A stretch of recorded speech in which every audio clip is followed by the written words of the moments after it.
ختم تراویح میں مٹھائی بانٹنا۔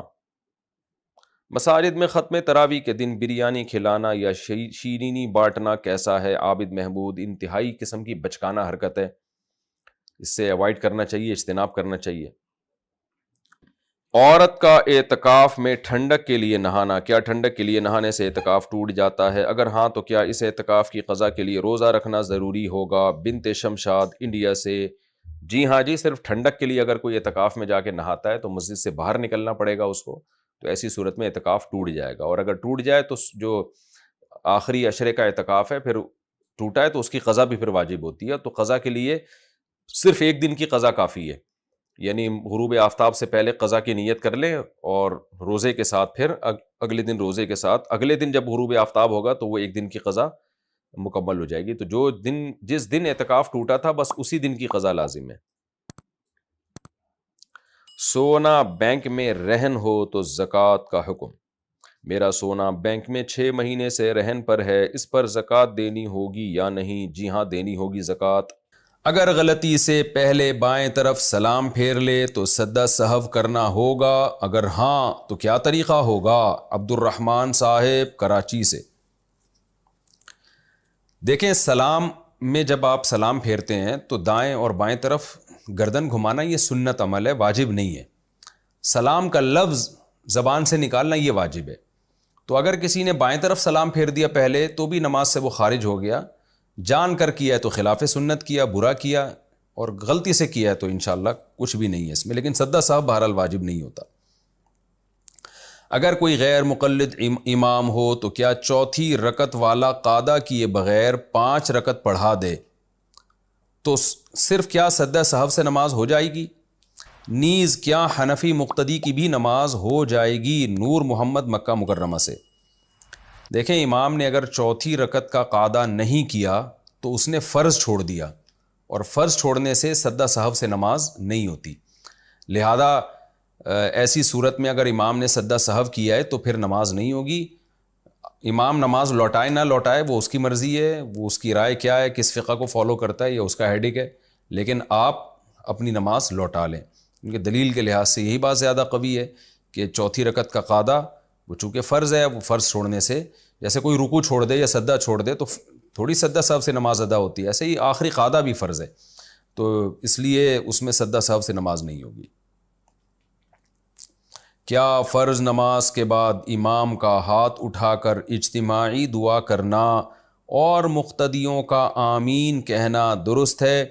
اگر کوئی شخص امام کے ساتھ اجتماعی دعا میں شریک نہ ہو اور اپنے اذکار کرتا رہے یا اٹھ کر چلا جائے تو کیا حکم ہے؟ ابو عبیدہ۔ دیکھیے، فرض نماز کے بعد جو ہمارے بر صغیر میں مساجد میں ائمہ حضرات کا دعا کا ایک معمول ہے، یہ ہمیں نبی صلی اللہ علیہ وسلم سے اس کا ثبوت نہیں ملتا۔ یہ بات تو صحیح احادیث میں بہت کثرت سے ہے کہ نمازوں کے بعد، فرض کے بعد دعا قبول ہوتی ہے، یہ تو کئی احادیث میں، تو لیکن اس سے فرض سے مراد کیا ہے؟ کیونکہ دوسری احادیث میں آتا ہے، صحیح حدیث میں، کہ نبی صلی اللہ علیہ وسلم فرض نماز کے بعد صرف اللہم انت السلام والی دعا کے بقدر بیٹھتے تھے، پھر اٹھ جاتے تھے۔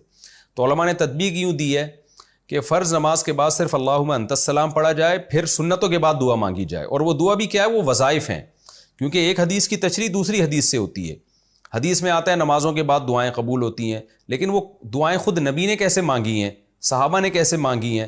تو ہمیں نہیں ملتا کہ نبی صلی اللہ علیہ وسلم فرائض کے بعد ایسے ہاتھ اٹھا کے دعا مانگا کرتے تھے اور صحابہ پیچھے آمین آمین کہتے تھے، ایسا نہیں ملتا ہمیں حدیث میں، نہ فقہ میں ملتا ہے، کہیں بھی نہیں ہے۔ ظاہر ہے حدیث میں نہیں ہے تو فقہ میں بھی نہیں ہے، کیونکہ فقہ تو قرآن و حدیث ہی سے مرتب کیا گیا ہے۔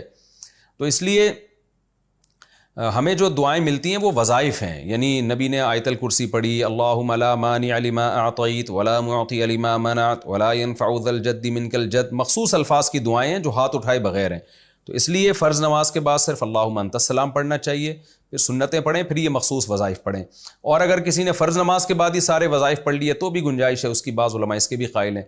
تو لیکن یہ جو فرائض کے بعد ہاتھ اٹھا کے پراپر طریقے سے امام دعا مانگ رہا ہے اور مقتدی بھی اس کے ساتھ اجتماعی دعا میں شریک ہیں، یہ ہمیں قرآن و سنت میں نہیں ملتا، اور اس کا معمول تو بالکل ہی نہیں ملتا۔ اگر نبی ہر نماز کے بعد ایسے کرتے تو ایک روایت نہیں کئی روایتیں ہوتی، کیونکہ یہ خود فقہ کا ایک پراپر اصول ہے جو فقہا نے لکھا ہے، خاص طور پر حنفی فقہا نے تو اس اصول کو بہت اہمیت دی ہے، وہ یہ ہے کہ اگر کوئی کام ایسا تھا جو نبی صلی اللہ علیہ وسلم کے دور میں کثرت سے کیا جاتا تھا، تو اس کو اگر ایک ہی راوی نقل کر رہا ہے تو یہ خود اس حدیث کے یعنی اس کی علامت ہوتی ہے کہ یہ حدیث قابل قبول نہیں ہے، کیونکہ اتنی کثرت سے عمل ہوا ہے تو صرف ایک روایت کیوں ہے؟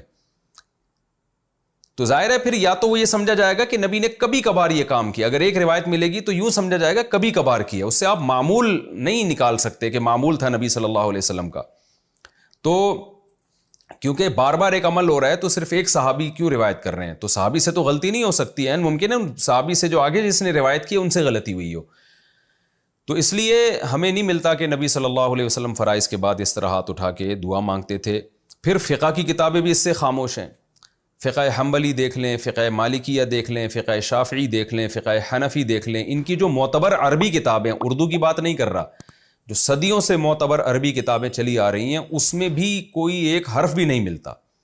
فقہ حنفی کی مشہور فتوے کی کتاب ہے فتاوی شامیہ، اس میں نہیں ہے کہ فرض نماز کے بعد امام دعا مانگے گا ہاتھ اٹھا کے، حالانکہ فقہ میں تو بہت باریک باریک جزیات بھی ذکر کی جاتی ہیں۔ فتاوی عالمگیریہ دیکھ لیں، اس میں تو الٹا لکھا ہوا ہے کہ امام کو چاہیے کہ اللہم انت السلام کے بقدر بیٹھے اور کھڑا ہو جائے۔ تو اگر فقہا اس کو سنت سمجھتے تو عالمگیریہ میں تو لکھا ہوتا نا، وہ اتنا جزیات باریک باریک بیان کرتے ہیں، وہ اتنی اہم چیز فقہا سے کیسے نظروں سے اوجھل ہو گئی؟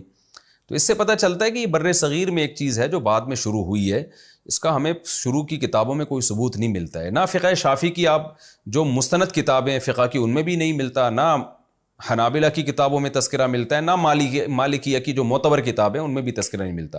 تو یہ اکثر اردو فتاوی میں یا بعد میں جو عربی کتابیں لکھی گئی ہیں جو ہمارے علماء نے لکھی ہیں ان میں کچھ انہوں نے لکھا ہے کہ کوئی روایات، ایک آدھ روایات پیش کی ہیں جن کی سند میں بھی کچھ کلام ہے۔ تو اس لیے ہماری رائے میں یہی ہے، اور اس پر لوگ کہتے ہیں کہ میرا تفرد ہے، میں جمہور سے ہٹ کے بات کر رہا ہوں، ایسا نہیں ہے۔ حضرت مفتی محمد شفیع صاحب رحمۃ اللہ علیہ جو مفتی اعظم پاکستان تھے، ان کا پورا اس پہ ایک رسالہ ہے کہ وہ اسی میں یہی ثابت کیا کہ فرائض کے بعد یہ اجتماعی دعا ثابت نہیں ہے۔ حضرت مفتی رشید احمد صاحب رحمہ اللہ تعالیٰ کا پورا ایک رسالہ ہے اصل الفتاوی میں، آپ دیکھ سکتے ہیں، بڑے مدلل انہوں نے بحث کی ہے کہ یہ کہیں بھی ثبوت نہیں ملتا ہمیں اس کا، تو اس کو چھوڑ دینا چاہیے۔ لیکن بہرحال مسئلہ کوئی بہت زیادہ اہمیت کی نوعیت کا نہیں ہے، اس لیے ایسا نہ کریں کہ میرا کلپ سن کے آپ اماموں کو تنگ کرنا شروع کر دیں، مسجدوں میں پھڈے بازی نہ کریں، امام کو اپنے حال پہ چھوڑ دیں، وہ اگر دعا مانگ رہے تو مانگتا رہے، آپ کچھ نہ کہیں، آپ ہاتھ نیچے کر کے آرام سے بیٹھے رہیں، فتنہ نہ پھیلائیں مسجدوں میں۔ آج کل مسئلہ یہ کہ ایک مسئلہ پتہ چلتا ہے تو تھوپنا شروع کر دیتے ہیں۔ اگر امام ان علماء کو فالو کر رہا ہے جو اس دعا کے قائل ہیں تو اس کو کرنے دیں، آپ اس کو تنگ نہ کریں، بدعتی ہونے کا فتویٰ نہ لگائیں۔ یہ چھوٹی چھوٹی باتوں پہ بدعتی ہونے کا فتویٰ لگانا یا اختلاف کو حد سے بڑھانا یہ ٹھیک نہیں ہے۔ تو اس لیے مسئلہ سن لیا، بس خود عمل کر لیں، اگر کوئی دوسرا عمل کر رہا ہے ٹھیک ہے، نہیں کرے تو چھوڑ دیں۔ اس سے بڑے بڑے مسائل بہت ہیں آج کل، ان کو فوکس کرنا چاہیے، ان چھوٹے چھوٹے مسائل میں نہیں پڑھنا چاہیے، بس اپنی رائے کا اظہار کر دیں اور پھڈے بازی نہ کریں۔ تو یہ بہت امپورٹنٹ ہے۔ باقی یہ کہ آپ کو کیا کرنا چاہیے، آپ ہاتھ نیچے رکھ کے بیٹھے رہیں یا اپنا وظیفہ پڑھتے رہیں، ذکر کرتے رہیں، اپنا ہاتھ نیچے رکھ کے بیٹھے رہیں، یہ بھی ٹھیک ہے، اٹھ کے نہ جائیں آپ۔ بعض لوگ کیا کرتے ہیں، ہمارا کلپ سن لیتے ہیں، اب امام اجتماعی دعا مانگ رہا ہے، وہ اٹھ کے ٹانگیں کندھے پھلانگتے ہوئے جا رہے ہوتے ہیں، سب لوگ اسے مڑ مڑ کے دیکھ رہے ہوتے ہیں، تو یہ ایک اختلاف کی صورت پیدا کرنا مسجد میں یہ ٹھیک نہیں ہے۔ بھئی عوام کو کیا پتہ، عوام تو بیچاری امام کو دیکھ رہی ہے اور امام صاحب نے کسی مولانا سے فتویٰ لیا ہوا ہے تو وہ عمل کر رہے ہیں، تو آپ ایک اختلاف کا مسجد میں ماحول پیدا نہ کریں، آپ گردن نیچے جھکا کے بیٹھے رہیں آرام سے۔ ایسا نہ کریں کہ امام دعا مانگ رہے اور آپ ہر نماز میں نا اس طرح لوگ پھلانگنا شروع کرتے ہیں، پھر سب لوگ مڑ مڑ کے دیکھ رہے ہوتے ہیں، پھر پوچھتے ہیں کیوں کر رہے ہو، آپ جواب دیتے ہیں بدعت ہے، پھر ایک نئی جنگ اور ایک مناظرے بازی کا ایک آغاز شروع ہو جاتا ہے۔ تو اس لیے تمیز سے منہ نیچے کر کے بیٹھ جائیں، جب دعا ختم ہو جائے تو تمیز سے گھر چلے جائیں، تو چھیڑ چھاڑ نہ کریں مسجدوں میں، اللہ کا واسطہ، پہلے کم پھڈے ہیں جو مزید پھڈے ہم شروع کریں۔ تو اس لیے نہ امام کو تنگ کریں نہ مقتدیوں کو تنگ کریں، تمیز سے منہ نیچے کر کے بیٹھے رہیں، اور کبھی کبھار دعا میں شرکت کر لیں تو بھی کوئی حرج نہیں ہے، کبھی کبھار تو جائز ہے، اس کو معمول بنا لینا جس سے لوگ اس کو سنت سمجھیں، اس پر ہمیں اعتماد نہیں ہے، ہم اس طریقوں کو ٹھیک نہیں سمجھتے۔